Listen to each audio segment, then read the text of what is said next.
mean, they're famous for being quite toxic or even hallucinogenic. That's right, they have a thing called the parietal gland and other glands in their skin which can produce, in other species, not our common toad, quite serious toxins. And you'll find that foxes won't eat them, badgers won't eat them, grass snakes will of course, and it appears photographs of always learning new things on Split Watch. Now Martin loves a toad, don't you Martin? I do. Right, it's not unusual to see a toad now and again. When I see what's going on here, whoa, I've never seen anything like this. There are toads absolutely everywhere. And earlier on, you may remember, I went down to the water's edge to have a look and find out what was going on there. And I can say it's like a plague. There were tens of thousands, I would say, of tiny little toadlets all down by the water's edge. Quite extraordinary. And in fact, we've just picked up a few, just in front of the studio. Have a look at that. There they are. They are absolutely everywhere. In fact, Chris, Kate and I are having to step carefully, aren't we? We're treading on them everywhere. We're trying to just get them out of the way. I've never seen anything like this at all. Chris, what's going on? They seem to be all moving in the same direction. Well, they're moving away from the pond. I think what's happening here is you've got a huge number of animals emerging. They don't want to compete for, resources. So the first thing they're doing is moving apart. That's what they're doing by moving away from the pond, so they can find their own food. The other thing I think is that, food won't come to them. So as long as they are moving up through the wood and up through the grass, there's every chance they'll bump into something small and edible. And that's perhaps how they're finding their food. So perhaps there's two parts to this strategy. I have to say I've just made that up off the top of my head. So if anyone out there... Spring Watch. I've just done an experiment with this piece of wood. Yeah. I put one of the toadlets that's moving in that direction. I put it on the wood, it went that way. Turned the piece of wood around. The toad turned around. Well, I did that about 5 times. They've got a compass in their head. Excellent science, mate. I think it's time we should head back to Essex and to Liz Following. What other wonderful wildlife gems have you got down there, Liz? I have a few more up my sleeve, Kate, and that's because Phil Shaw is giving us access to wildlife that's taken him years to study and get the best out of. So first, it was the green woodpeckers, and now he's only gone and given our wildlife cameramen another exceptional opportunity. Spring Watch, it's an interesting programme. Phil, whereabouts are we with relation to the main bit of the site? Well, we're right down on the southern boundary now. Yeah. This is a very old part of the site, and it's unusual in that Conservation, it's great. Hemlock. Hemlock is particularly good for whitethroats, and you might hear them singing in the background, but this setup here is after stonechats particularly. Okay, and a very creative one is it too. Exactly what's going on here? Why did you build it this way? Well, what I'm doing is feeding the stonechats, attracting them to the camera position. Yeah.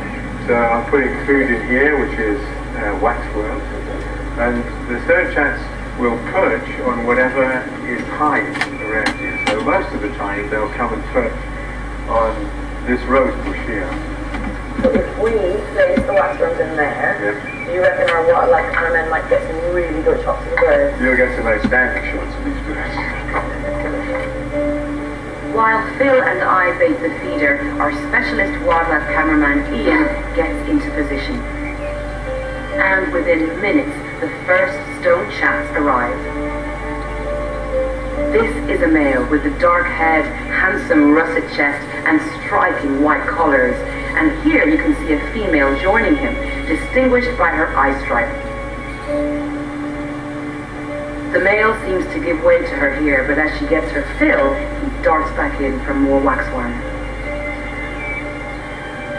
Amazingly, Phil's found that the whitethroats, usually very wary birds, are also making the most of the free food on offer. I'm not sure anyone has got whitethroats visiting a feeder like this. Quite a unique sight.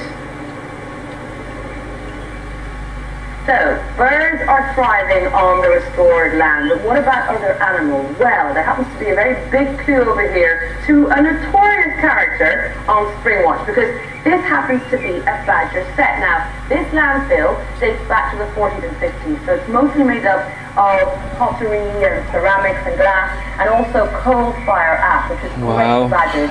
Because it means this substrate Rubber is gloves, easily drainable, it's a glass granular, bottle, and it's very health and easy to dig in safety. it. So, if there's a badger set here, it's highly likely there are other sets in this older part Nature and of conservation. the landfill.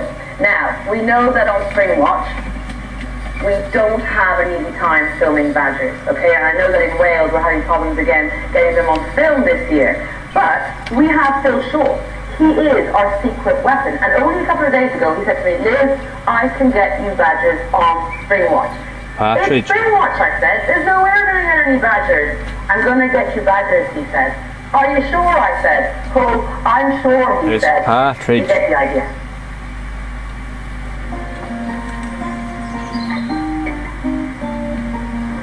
So Phil, where's the badger set?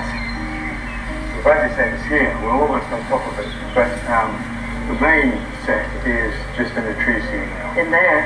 In there. Wow. And have you seen the badgers come out into this clearing? Oh yes. I mean, they come out. Very nice. Excellent. So I need to ask Tree Phil, sparrows. what is this wire for? And brown cap. Well, what I'm trying to do here is to photograph the badgers. Okay. And I've got a number of props to help me do that. A zip wire?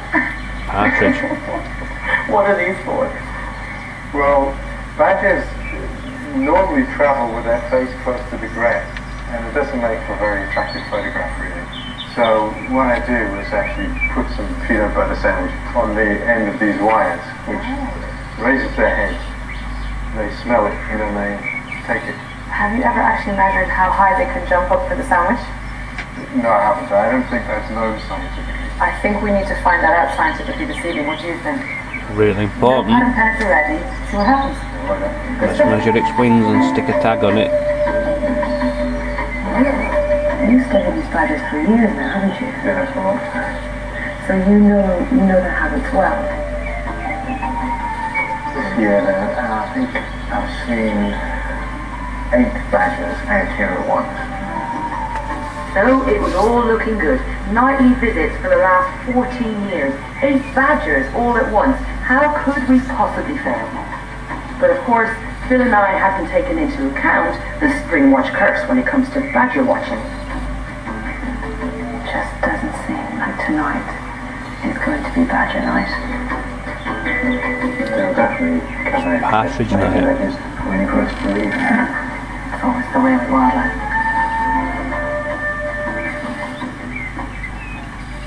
The curse of the Spring Watch badgers has followed me to Essex. I can't believe it. It was the first time in 14 years that they hadn't shown up for Phil. So did we give up? Have I mentioned that the Spring Watch adventure team never gives up? I have. Well, we went back the following night, and I personally believe that the term TV gold was invented for what happened next. See you soon. Thank you, Liz. Cool. She's teasing us, but they never give up this time, do they? No, they never did. Right, what should we do? I know, Britain's balmiest bird nest. We're in the 3rd year of our attempt to try to find this year's balmiest bird nest. And you have been sending in some entries, some stills, which we can have a look at now. Yeah, Go on I here. start with mine. Take Now, a when I few see a photo like this, it can't but make me smile. This was sent in, I think it's Rocky Will? Anyway, but as you can see, it's a robin, and it's made its nest in a bin. Beautiful. Chris, You can't be upset with anyone when they're sending in pictures like this one. This one was sent in by Ben Gunn 99, a moorhen underneath a fountain. I love that. It's like the moorhen wanted an ensuite bathroom. Is it one that goes on all the time? Does it just randomly come on every now and then? Got to shower and get some peace and quiet. And here's this one. This is from Alex Berryman, 13-year-old Alex. Looks quite normal to begin with, until you discover it's actually in a shop. I love it. I have to sell that logo, so I have to put one careful over it. News, very good. Right, so please keep them coming in. We particularly would like any bushes that you've got of balmy birds. There is one that I think is heading to the top of the tree now. So we've got a good one. Are we going to reveal the winner tomorrow? Is that We'll reveal the winner tomorrow, yeah. But we've got an entry here. It's from Pumped Up Poodle Packer 50. Strangely familiar. Let's have a look at this. Now, it's a great tit. I think a great tit nest in there, and it's very, well, in a way, sensibly, it's made its nest in the middle of a beehive. So I guess it's very well protected in there. No predator's going to come and have a go there because the bees will have a go at the predator. Will the bees, Chris, ever have a go at? By the way, that guy looks. Anyway, can't place them. Can't place anything, huh? Would the bees attack the bird? Well, I think they might do if it were in an active hive.